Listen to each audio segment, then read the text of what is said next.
درود پاک وہ بابرکت عمل ہے کہ جو اہل ایمان کو تعلیم دیا گیا۔ علماء نے لکھا کہ زندگی میں ایک مرتبہ درود شریف پڑھنا فرض ہے، اور جب حضور علیہ السلام کا نام لیا جائے اس وقت درود پڑھنا واجب ہے۔ اس کے علاوہ بھی وجوب کے اور بہت سارے مقامات علماء نے بیان کیے، اور نمایاں 40 مقامات علماء نے بیان کیے جہاں درود شریف پڑھنا مستحب ہے، لیکن بعض مقامات پہ درود شریف پڑھنا مکروہ بھی ہے، جس طرح باتھ روم اور اس قبیل کے اور مقامات اور جگہ اور جو ہے وہ احوال ایسے ہیں جہاں درود شریف نہیں پڑھا جائے گا۔ باقی درود شریف وہ بابرکت وظیفہ ہے، وہ مقبول بارگاہ عمل ہے کہ جس کو جتنی بار مرضی پڑھو، ایک تو طبیعت میں اکتاہٹ نہیں ہوتی، انسان تھکتا نہیں، اور دوسرا اس عمل کی برکتیں اتنی ہیں، اس کا ثواب اتنا ہے کہ حضور نبی رحمت صلی اللہ علیہ وسلم کا فرمان حضرت ابو ہریرہ رضی اللہ تعالی عنہ سے سماعت کر لیجئے کہ حضور علیہ السلام نے ارشاد فرمایا من صلی علیہ صلاۃ واحدۃ صلی اللہ علیہ عشرا، جو میرے اوپر ایک مرتبہ درود پڑھتا ہے اللہ تعالیٰ اس پہ 10 رحمتوں کا نزول فرماتا ہے۔ یہ اس بابرکت وظیفے کا نتیجہ ہے جو بندہ مومن کو نصیب کر دیا جاتا ہے۔ دوسری روایت حضرت انس بن مالک رضی اللہ تعالی عنہ سے مروی ہے ان النبی صلی اللہ علیہ وسلم قال من ذکرت عنده فلیصلی علی ومن صلی علی مرۃ صلی اللہ علیہ بها عشرا، حضور نے فرمایا کہ جس شخص کے سامنے میرا ذکر کیا جائے اس کو میرے پہ درود پڑھنا چاہیے، اس لیے کہ جس نے میرے اوپر ایک مرتبہ درود پڑھا اللہ تعالیٰ اس پہ 10 رحمتیں نازل فرماتا ہے۔ علماء نے ایک بڑی خوبصورت بات لکھی، وہ کہتے ہیں کہ اصل درود پڑھ کر کے اپنے لیے رحمتیں طلب کرنا ہوتا ہے رب سے، کیونکہ مصطفیٰ کریم علیہ الصلوۃ والسلام ہمارے درود کے محتاج ہے۔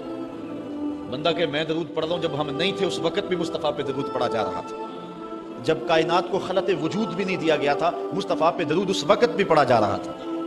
تو یہ ہم اپنی سعادت مندی حاصل کرتے ہیں۔ اس کی مثال یہ ہے کہ جو مانگنے والے ہیں وہ 2 طرح کے ہوتے ہیں۔ سورۃ الفاتحہ کی تفسیر میں نے مختصر بات آپ کے سامنے اس عنوان سے رکھی تھی۔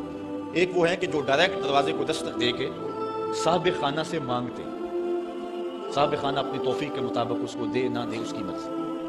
اور مانگنے والوں کا ایک اور طریقہ ہوتا ہے کہ وہ مانگتے نہیں، کسی شخص کے دروازے پہ کھڑے ہو کے اس کو دعائیں دینے لگتے ہیں، تیرے بچوں کی خیر، تیرے والدین کی خیر، جہاں دادے پر دادے سے شروع ہوتے ہیں اور نیچے نسل تک آتے ہیں۔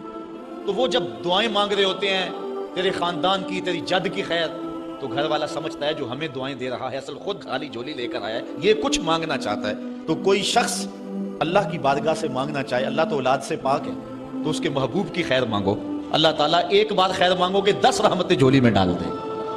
تو یہ مانگنے کا ایک مہذب طریقہ ہے جو اہل ایمان مانگتے ہیں۔ اس لیے اگر سارے وظیفے چھوڑ کے صرف درود پڑھا جائے تو یہ کیسا عمل ہے۔ حضرت ابی بن کعب رضی اللہ تعالیٰ عنہ سے مروی روایت ابھی آ رہی ہے، آپ دیکھیں گے کہ یہ کتنا بابرکت وظیفہ ہے جس کی تعلیم حضور ارشاد فرما رہے ہیں۔ حضور علیہ السلام کا ایک اور فرمان سنیے جس کو امام طبرانی نے اپنی موجم میں روایت کیا ہے۔ حضور نے ارشاد فرمایا من صلی علیہ صلاۃ واحدۃ صلی اللہ علیہ عشرا، جو میرے اوپر ایک مرتبہ درود پڑھتا ہے رب تعالیٰ اس پر 10 رحمتیں نازل کرتا ہے۔ ومن صلی علیہ عشرا صلی اللہ علیہ مئۃ، اور جو میرے اوپر 10 مرتبہ درود پڑھتا ہے اللہ تعالیٰ اس پہ 100 رحمتیں نازل فرماتا ہے۔ ومن صلی علیہ مئۃ کتب اللہ بین عینیہ براۃ من النفاق وبراۃ من النار، اور جو شخص میرے اوپر 100 مرتبہ درود پڑھتا ہے اس کی 2 آنکھوں کے درمیان لکھ دیا جاتا ہے یہ بندہ منافق بھی نہیں ہے دوزخی بھی نہیں ہے، یہ نہ منافق ہے اور نہ دوزخی ہے، نفاق سے اور دوزخ سے بری لکھ دیا جاتا ہے۔ وَأَسْكَنَهُ اللَّهُ يَوْمَ الْقِيَامَةِ مَعَ الشُّهَدَاءِ، اور اللہ تعالیٰ جل شانہ قیامت کے دن جس مرتبے پر شہداء کو ٹھہرائے گا اسی مقام پہ درود پڑھنے والوں کو ٹھہرائے گا۔ یہ ثواب ہے اس شخص کے لیے کہ جو حضور پر کثرت کے ساتھ درود پڑھتا ہے۔ حضرت عبد الرحمن بن عوف رضی اللہ تعالی عنہ سے ایک روایت سنیے، فرماتے ہیں یہ عشرہ مبشرہ سے ہیں، جلیل القدر صحابی ہیں، اور صحابہ میں سب سے زیادہ امیر صحابی بھی یہی ہے۔ 1,44,000 صحابہ میں سب سے امیر ترین صحابی حضرت عبد الرحمن ابن عوف رضی اللہ تعالی عنہ ہیں۔ آپ فرماتے ہیں کہ خرج رسول اللہ صلی اللہ علیہ وسلم فاتبعته حتى دخل نخلا فسجد فاطال السجود حتى خفت او خشيت ان يكون الله قد توفاه او قبضه، کہتے ہیں ایک دن حضور گھر سے باہر تشریف فرما ہوئے، مسجد نبوی سے نکلے تو میں بھی حضور کے پیچھے پیچھے چل پڑا۔ حضور علیہ الصلوۃ والسلام کے تتبع میں، حضور کی اتباع میں میں بھی حضور کے پیچھے چل پڑا۔ حتیٰ دخل نخلا، یہاں تک کہ کھجوروں کے ایک باغ میں حضور تشریف فرما ہو گئے، میں بھی اس باغ میں حضور کے پیچھے چلا۔ میں نے کیا دیکھا؟ فسجدہ، حضور نے سجدہ فرمایا، فاطال السجود، اور سجدہ اتنا لمبا تھا، حتیٰ خفت او خشیت ان یکون اللہ قد توفی او قبضہ، مجھے ڈر لگا کہ حضور علیہ السلام کا وصال ہو گیا، کہ حضور نے سر انور رکھا سجدے میں، پھر اٹھا ہی نہیں رہے تھے، تو میں ڈرا اس بات سے کہ کہیں حضور کا وصال نہ ہو گیا ہو، حضور علیہ السلام اس دار فانی سے کوچ نہ کر گئے ہوں۔ تو کہتے ہیں کہ قال فجئت انظر فرفع راسہ، میں دیکھ ہی رہا تھا کہ اچانک حضور نے سر انور اٹھا لیا۔ فقال ما لک یا عبد الرحمن، تو میرا رنگ اڑا ہوا تھا، میری طبیعت کے اوپر ایک عجیب کیفیت تھی۔ حضور نے سر اٹھایا اور مجھے اس حالت میں دیکھا، کہا کہ اے عبد الرحمن تجھے کیا ہو گیا؟ میں نے کہا فذکرت ذلک لہ، جو مجھے ہوا تھا میں نے وہ بتا دیا۔ میں تو ڈر گیا تھا کیونکہ صحابہ کی زندگی ہی تو حضور کے نام سے تھی، اور آقا کریم کی زندگی کے ساتھ اور حضور کی حیات کے ساتھ ہی تو وہ جیتے تھے بلکہ اڑتے تھے، اور صحابہ رضوان اللہ علیہ مجمعین کے لیے سب سے مشکل وقت حضور علیہ السلام کی وفات کا وقت تھا، ان سے برداشت نہیں ہوتا تھا۔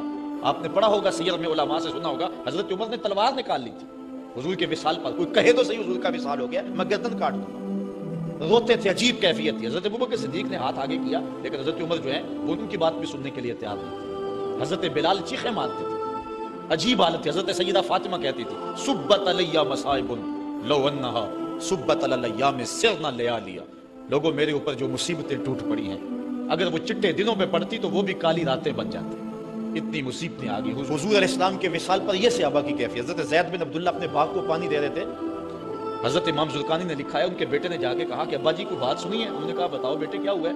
کہا حضور کا وصال ہو گیا۔ تو حضرت زید نے یوں ہاتھ اٹھائے اور سنو انہوں نے کیا کہا، اللہم اذہب بصری حتی لا ارا بعد حبیبی محمد احدا، اے اللہ مجھے اندھا کر دے، مجھے نابینا کر دے۔ آنکھوں کے چراغ روشن اس لیے تھے کہ تیرے رسول کو دیکھتا تھا، اب حضور اگر اس دنیا سے چلے گئے تو میں نے آنکھوں کی چراغ کیا کرنے؟ تو اللہ تعالیٰ نے ان کی دعا قبول فرما لی اور وہ فوراً نابینا ہو گئے۔ کسی نے بعد میں ان کے پاس جا کر افسوس کیا کہ تمہاری آنکھوں کی بینائی جاتی رہی ہے، بڑا افسوس ہوا ہے۔ وہ فرمانے لگے تمہیں ہوا ہوگا، مجھے تو کوئی نہیں ہوا، میں تو حضور کے بغیر کسی کو دیکھنا ہی نہیں چاہتا۔ اور اعلیٰ حضرت فرماتے ہیں کون نظروں پہ چڑھے دیکھ کے تلوا تیرا، جس نے آپ کو دیکھا پھر وہ کسی کو جو ہے وہ اور کیوں دیکھے؟ تو یہ صحابہ کی کیفیت تھی۔ بلکہ غدابہ نامی اونٹنی جس پہ حضور سواری کیا کرتے تھے، کتب میں آتا ہے، صحیح روایات ہیں، وہ حضرت فاطمہ الزہرا کی دہلیز پر سر رکھ کے رویا کرتی تھی، اور وہ یافور نامی دراز گوش جس پہ حضور سواری کیا کرتے تھے، جس کو ہم اپنی زبان میں گدھا کہہ لیتے ہیں لیکن نسبت رسول سے ہوگی تو پھر اس کو دراز گوش کہیں گے، تو وہ قبیلہ بنو سلیم کے کنویں میں چھلانگ لگا کے مر گیا کہ جب حضور چلے گئے ہیں تو ہم نے جی کے کیا لینا ہے۔